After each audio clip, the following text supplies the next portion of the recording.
어느 날 한 어머니가 깊은 한숨을 내쉬며 창밖을 바라봅니다.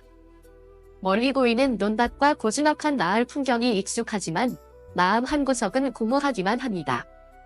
서울에 있는 아들 보러 간다더니 왜 벌써 돌아온 거야? 하루 자고 온다길래 내일쯤 올 줄 알았는데 무슨 일 있었어? 친구의 물음에 어머니는 숨을 지으며 고개를 저었습니다. 차라리 가지 말 걸 그랬어. 괜히 시간 내서 갔다가 안 좋은 소리만 잔뜩 듣고 왔지 뭐야. 앞으로는 내가 먼저 찾아가지도 보고 싶다고 연락도 안 하려고. 이제는 부모와 자식 사이에도 거리가 필요한 시대가 되었습니다.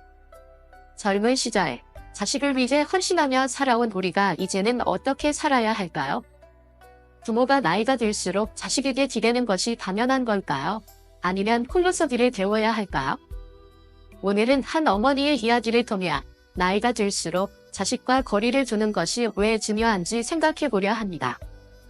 그리고 우리가 어떻게 해야 남은 인생을 더 평온하고 행복하게 보낼 수 있을지 함께 고민해 보겠습니다. 제1장 자식은 나의 삶이 아니다. 정수 할머니는 올해로 80이 넘었다.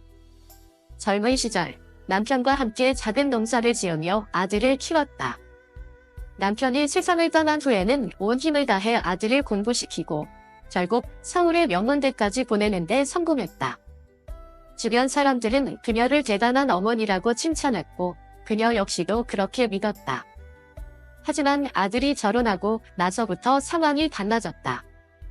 예전에는 명절마다 내려오던 아들이 이제는 바쁘다는 이유로 얼굴을 비치지 않는 날이 많아졌고 전화도 뜸해졌다. 손주들과도 멀어지는 느낌이었다. 처음에는 그저 시간이 지나면 다시 예전처럼 가까워질 거라고 생각했다. 하지만 그렇게 되지는 않았다. 어느 날 정수 할머니는 큰 결심을 하고 서울에 있는 아들 집을 찾아갔다.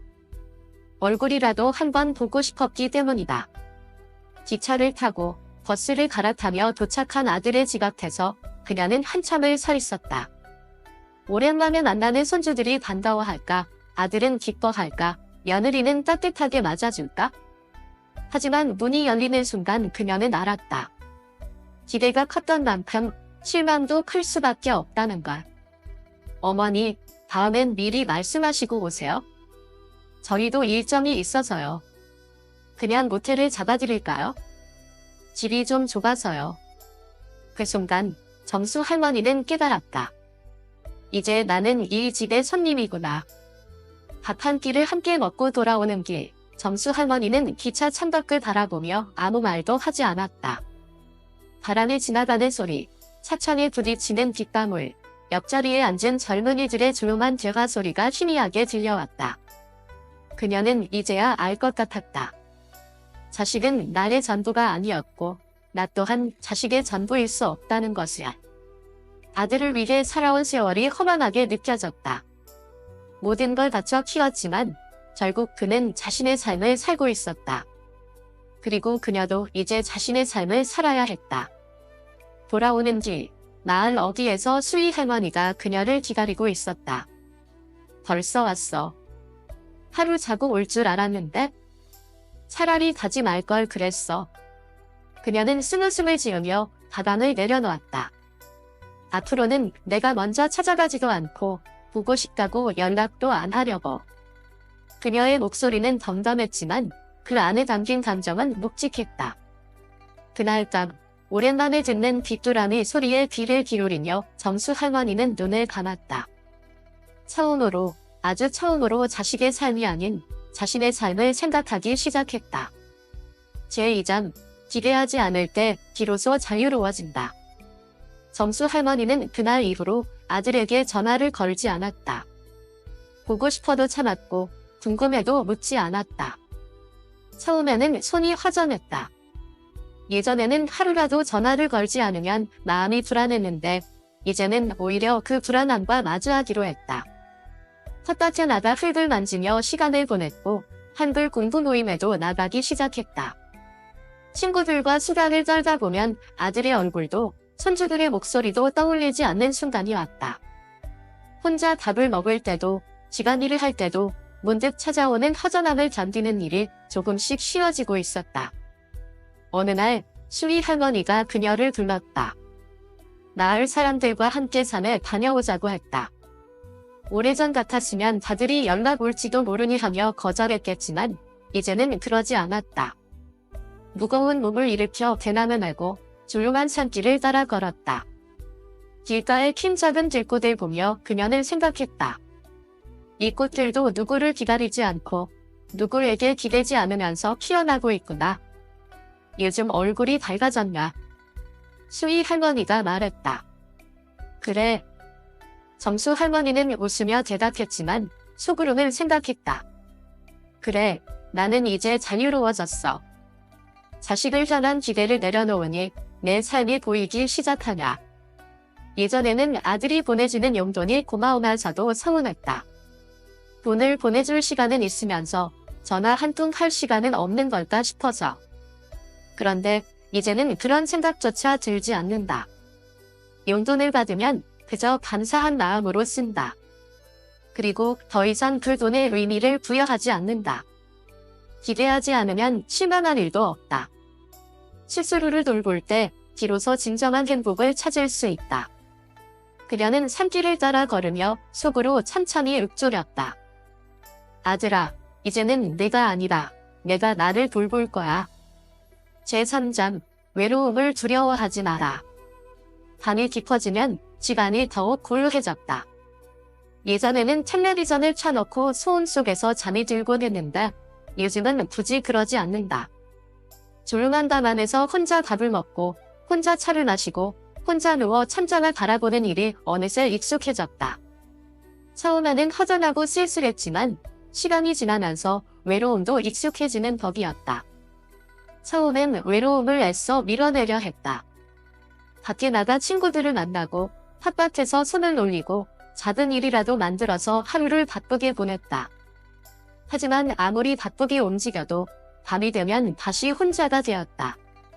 그리고 그 순간 외로움이 밀려왔다. 이대로 혼자 늙어가야 한다는 사실이 두려워질 때도 있었다. 하지만 어느 날 문득 깨달았다. 외로움이라는 것은 애초에 없애야 할 것이 아니라 그냥 함께 살아가야 하는 것이구나. 아무도 없는 나단에 나가 달을 바라보았다. 멀리서 깨지는 소리가 들리고 바람에 나뭇잎이 흔들렸다. 이 모든 것이 살아있는 소리였다. 사람의 말소리만이 외로움을 달래는 것은 아니었다. 자연의 소리, 바람의 흐름, 그리고 내 안에서 조용히 숨쉬고 있는 나 자신. 이 모든 것들이 함께하고 있다는 걸 깨달았을 때 외로움은 더 이상 두려운 존재가 아니었다. 다음날 아침, 정수 할머니는 텃밭에서 작은 씨앗을 심었다. 이 씨앗이 자라 꽃을 피우는 동안 그녀도 조금씩 변할 것 같았다. 외로움을 없애려 하지 않고 그저 곁에 두고 지내기로 했다. 그렇게 살다 보면 어느 날인가 외로움조차 친구처럼 느껴질 날이 오겠지. 그렇게 생각하니 한결 마음이 가벼워졌다. 제4장, 삶은 떠나는 이와 남는 이로 나뉜다. 정수 할머니는 가끔 생각했다. 사는 게 결국 떠나는 사람과 남는 사람으로 나뉘는 거라면 나는 지금까지 늘 남아있던 쪽이었구나. 부모님이 세상을 떠날 때도, 남편이 먼저 저 세상으로 갈 때도, 그리고 친구들이 하나둘 이 마을을 떠날 때도 그녀는 남아있었다. 떠나는 사람들은 어딘가로 흘러갔지만 그녀는 같은 자리에 머물며 그들을 지켜봤다. 이제는 아들마저 멀어져 가고 있었다. 그녀는 창밖을 바라보았다. 바람이 불고 있었다. 나뭇잎이 흔들리다가 어느 순간 가지를 떠나 땅으로 떨어졌다. 떨어진 잎들은 바람에 휩쓸려 어디론가 사라졌다. 남은 가지는 아무 말 없이 그 모습을 지켜보았다. 사람 사이의 관계도 다르지 않았다. 떠나는 사람은 떠나고 남은 사람은 남는다. 그것을 애써 붙잡으려 하면 더 아파질 뿐이었다. 떠나는 것들을 받아들이는 일은 여전히 쉽지 않았다. 하지만 언젠가부터 그녀는 떠나는 것이 꼭 슬픈 일만은 아니라는 걸 깨닫기 시작했다. 부모님이 떠난 후에도 그녀는 살아남아 자신의 삶을 꾸려갔고 남편이 세상을 떠난 후에도 결국은 혼자 살아가는 법을 익혔다. 아들이 멀어져 가는 것도 같은 이치였다. 이제는 그 아이가 자기 삶을 살아가야 하는 때였다. 그리고 그녀도 그녀만의 삶을 살아가야 했다. 마당으로 나가 텃밭을 바라보았다. 가을이 짙어지면서 한참 푸르렀던 잎들이 색이 바래고 있었다. 곧 쓰러질 것을 알지만 그녀는 그것이 안쓰럽지 않았다. 잎은 지고 나면 다시 새순이 돋을 것이고 겨울이 지나면 또다시 꽃이 필 것이다. 떠난다고 해서 사라지는 것은 아니었다. 그저 새로운 모습으로 새로운 자리에서 다시 시작할 뿐이었다. 제5장 이제는 나를 위해 살아야 했다. 점수 할머니는 아침마다 마당에 나와 햇살을 맞았다. 예전 같았으면 이 시간에 아들에게 전화를 걸어 안부를 물었겠지만 이제는 그러지 않는다. 대신 찻잔을 들고 마당에 놓인 작은 평상에 앉아 하늘을 바라본다. 혼자가 된 시간이 길어질수록 혼자인 것이 더 이상 낯설지 않았다. 기다리지 않으니 초조할 일도 없었고 바라지 않으니 서운할 일도 없었다. 사람은 어차피 혼자다.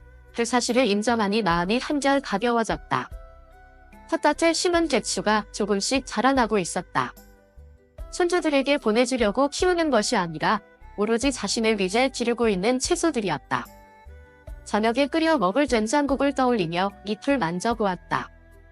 혼자 먹는 밥상이지만 충분히 따뜻하고 풍요로웠다. 예전에는 혼자 밥을 먹으면 쓸쓸했다. 하지만 이제는 밥을 짓는 순간부터 국을 끓이고 반찬을 담는 과정까지 하나하나가 귀중하게 느껴졌다. 마치 스스로에게 정성을 들이는 일 같았다. 자식에게 밥을 차려주던 손으로 이제는 자신을 위한 밥을 짓고 있었다.